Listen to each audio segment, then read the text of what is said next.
পায়েল রয়েছে এই মুহূর্তে বেহালা থেকে রয়েছে পায়েল। সরাসরি পায়েলের কাছে যাওয়ার চেষ্টা করব। পায়েল, এই মুহূর্তে কি ছবি উঠে আসছে?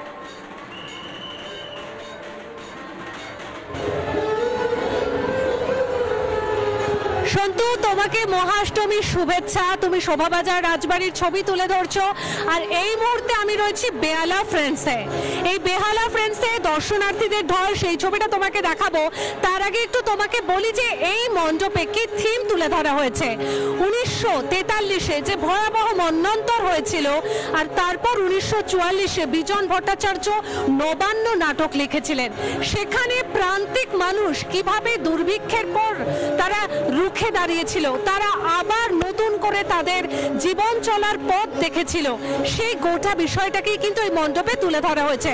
ভিডিও জার্নালিস্ট পবনকে একটু দেখাতে বলবো। দেখো, একদম মণ্ডপে ঢোকার সাথে সাথে একদম দেওয়ালে দেওয়ালে তুমি দেখতে পারবে সেই সময় মানুষ কিভাবে হাহাকার জরাজীর্ণ অবস্থায় তাদের দিন কাটিয়েছিল। আরো একটু উপরে তোমাকে যদি দেখাই, দেখো মজুদ করে রয়েছে চালের বস্তা, অর্থাৎ পুঁজিপতিরা যেভাবে গরিব মানুষদের শোষণ করে। গরিব মানুষ খেতে পারছে না, অথচ একদম থরে থরে সাজানো রয়েছে চালের বস্তা, অর্থাৎ চাল রয়েছে, খাবার রয়েছে, কিন্তু দিনের পর দিন খাবার না খেতে পেয়ে যেভাবে মানুষ একের পর এক মানুষের মৃত্যু হয়েছিল, সেই দুর্ভিক্ষের যে ভয়াবহ স্মৃতি, সেটা কিন্তু বিজন ভট্টাচার্যের নবান্ন নাটকে পরতে পরতে ফুটিয়ে তোলা হয়েছিল। ঠিক সেই থিমটাকেই তুলে ধরা হয়েছে। আর এবার তোমাকে একটু ভিড়টা দেখাই। দেখো সন্তু, তুমি দেখতে পাচ্ছ যে এখন আমরা মোটামুটি বলতে পারি যে মহাষ্টমীর সন্ধে।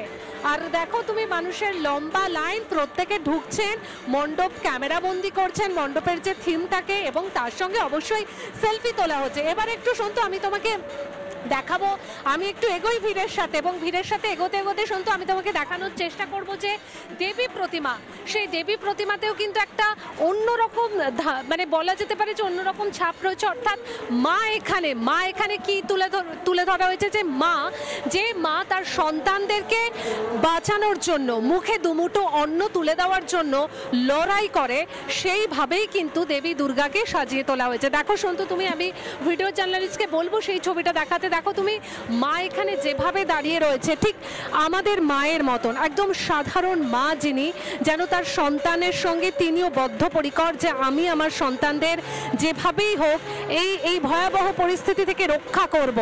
সেই সময় যে পরিস্থিতি তৈরি হয়েছিল 1943-এ, ঠিক সেই ভাবকেই ফুটিয়ে তোলা হয়েছে দেবী প্রতিমার যে মূর্তি গড়া হয়েছে সেই আদলেও।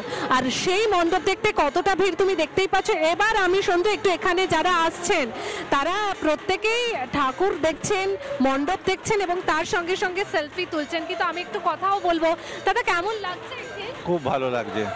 প্রত্যেকবার আসা হয়? প্রত্যেকবারই আসা হয়, এবং এরা প্রত্যেকবারই ভালো প্রোগ্রাম। মানে তো বিজন ভট্টাচার্যের নবান্ন নাটকের যে দুর্ভিক্ষ পীড়িত মানুষদের সেই বিষয়টা তুলে ধরা হয়েছে, কেমন লাগছে? খুবই ভালো লাগছে, খুবই ভালো লাগছে।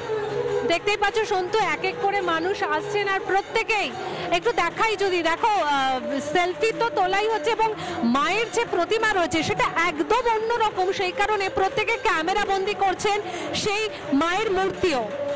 আরো কিছু মানুষের সঙ্গে আমি কথা বলবো। একদম পায়েল, আমরা সেই ছবি দেখতে পাচ্ছি।